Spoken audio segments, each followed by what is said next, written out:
Hello pilots and welcome back for another episode. Today we're going to be talking about ground attack. Now some people think that ground attack really doesn't play too much into the arcade battles or even in realistic. But what I found is that I really haven't had a better time gaining as many research points as I had than terrorizing targets on the ground. It seems to work tremendously. If you can get away from air targets, you find yourself off by yourself with a whole bunch of nice ground targets. I've racked up more research points than I ever have fighting air battles. So we're going to talk a little bit about ground targets.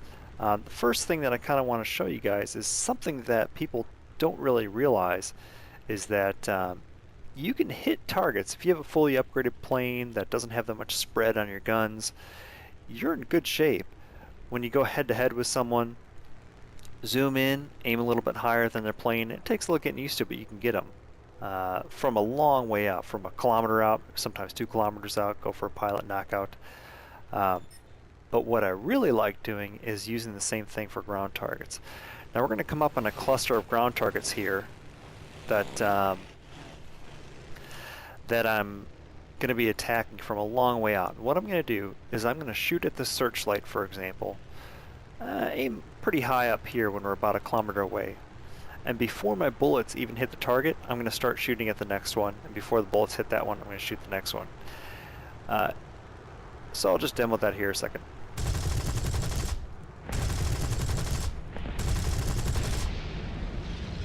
Oh, didn't get that last vehicle. But that's kind of what we're going to be doing today across all the different maneuvers that we're going to do. And the point I want to make is you don't have to aim at a target until it explodes. If you know your guns don't have that much spread or they've been upgraded, you don't have to stay on that target until it blows up. You can let the bullets do their job. They're on the way there. It's not a big deal. Don't worry about them. You've pretty much put all the fire towards that target that you're going to do, and it's time to move on to the next one. So we'll try it again.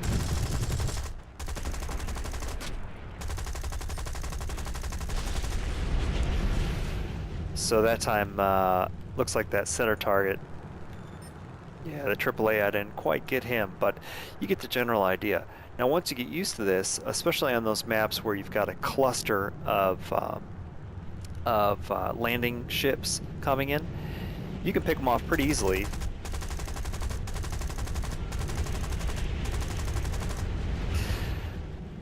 So I frequently will do 5 or 6 of those types of attacks on clusters of ground targets, and I'll get 5 or 6 in one pass. So on those maps where you have a dozen or more landing ships, sometimes you can kill all of them in 2 passes, and then you're gone before the other team has a chance to realize what's going on and come over and get you. So let's talk about some other things here. So after I understand that I don't have to stay on the target, now what's the best way to recover if I don't kill something? So I'm coming on these targets. All my buddies are working on them right now. Coming on these targets, I shoot at this howitzer here and I miss. Well, I'm in a pretty fast plane. So what I'm going to do is I'm going to give it some time, pitch up, and I'm actually cutting the throttle because I don't want to be going that fast. Come back down. I'm only doing 240 kilometers per hour at the top of that. At the top of that arc there, so I've got quite a lot of time to hit that target. Now let's come back over to this this hard target down here that I'm not going to be able to blow up, this medium tank. So let's do that again. I'm shooting. I can't kill it. Okay, give it a little bit of time, then come back up. I'm going to cut the throttle. I can even deploy the flaps here. And I'm in a downward angle here, so I'm not worried about my airspeed. Shoot. That gives me plenty of time to shoot that. What this is called is a half Cuban 8. So what you'd be doing if you looked at it from the side is you'd be making a figure 8 on the ground while you're attacking that target. So let me show you one of the things that people do wrong with a half Cuban 8. So they'll come in, they'll say, okay, I'm shooting, I'm gonna miss. Oh, I didn't get him. I'll pitch up right away. I'm not gonna wait, like I said before. Well, let's come back around. Okay, there's that target. Okay, that's how much time I had to shoot at that guy. So all I'm really doing is doing a loop over that target. You have to give yourself a little bit of separation to really do that half Cuban properly. So we're gonna come in. I'm gonna shoot. I haven't quite destroyed the target yet. I'm just gonna stay low, and I can jink if the guy's shooting at me. I can come back up. I'm gonna cut the throttle out. I'm gonna put the throttle back in so I don't forget. Now I have plenty of time. There we go. So what do you do when you're in a nice ground attack aircraft like this one? You've got some good guns in the front that you can work on some of these targets with, but it can't really do that half Cuban 8 too well.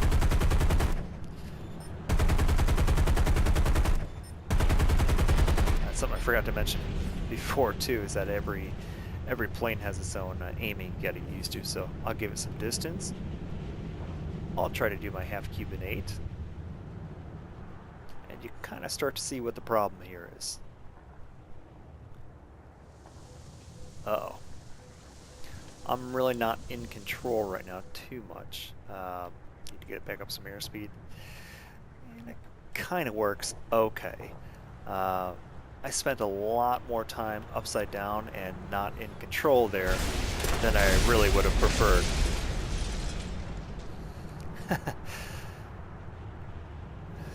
So what do you do? And it's called a hammerhead. That's what you want to try and do. So we'll do here. I'm doing about the same speed. Let's say I'm shooting here. I'm trying to do the best I can.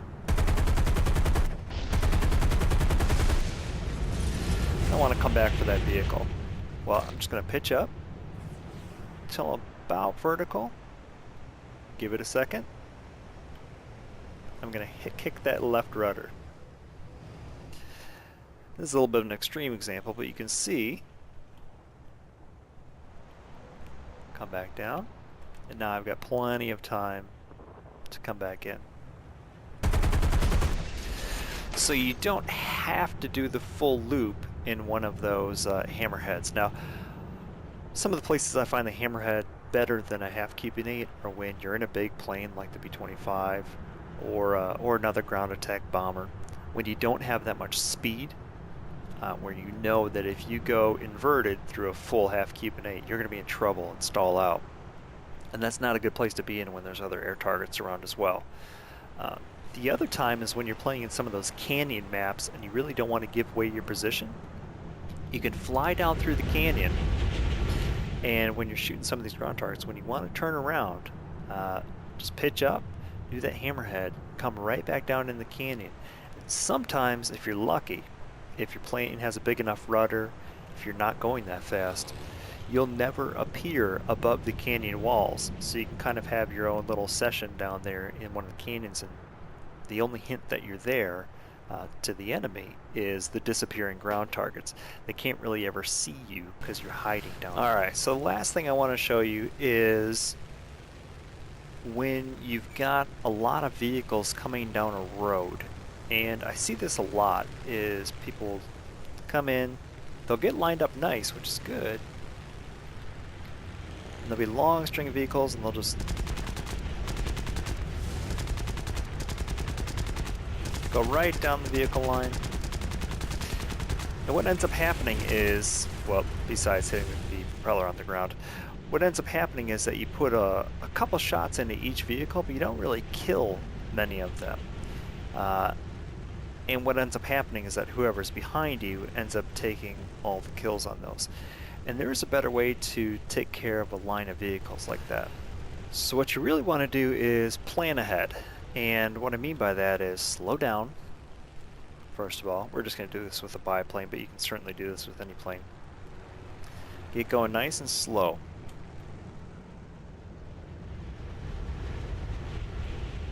Okay.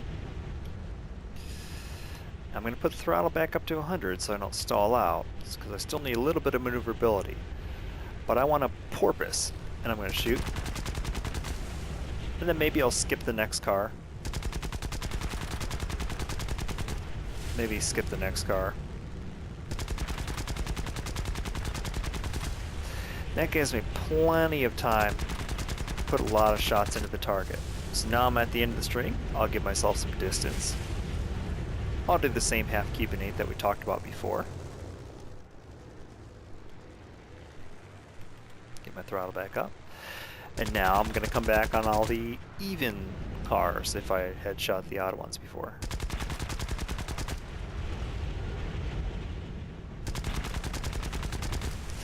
What this ends up doing is it puts a lot of bullets into that soft top of the car. It gives you a lot easier time actually hitting your targets, because it's certainly a lot easier to hit that corner of the fence post with a little bit of elevation on it than if, say, I was coming in almost flat on it.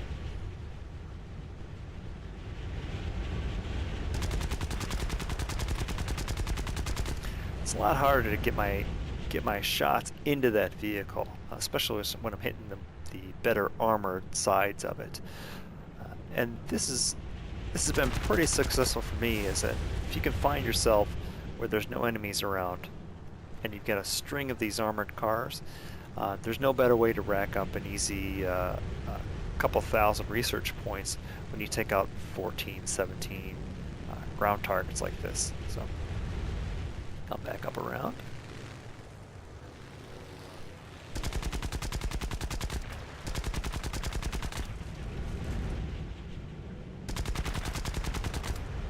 It does slow you down just a little bit when you come up.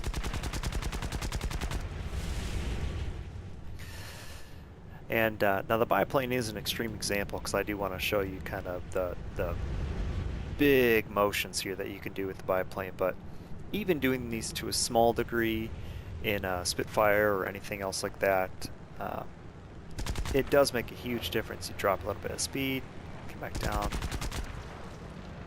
and you know, don't be afraid to bring it down below 100% throttle either. You really don't need 100% throttle in some of those planes, because they'll go plenty fast in that 75% range. So come up porpoise, slows down. You don't gain up speed quite as fast when you go throttle all the way up.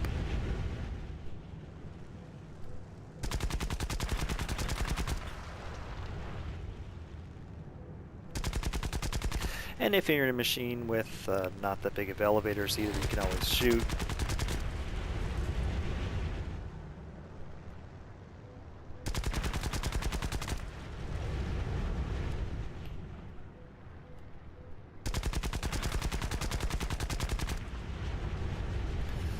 So there you go.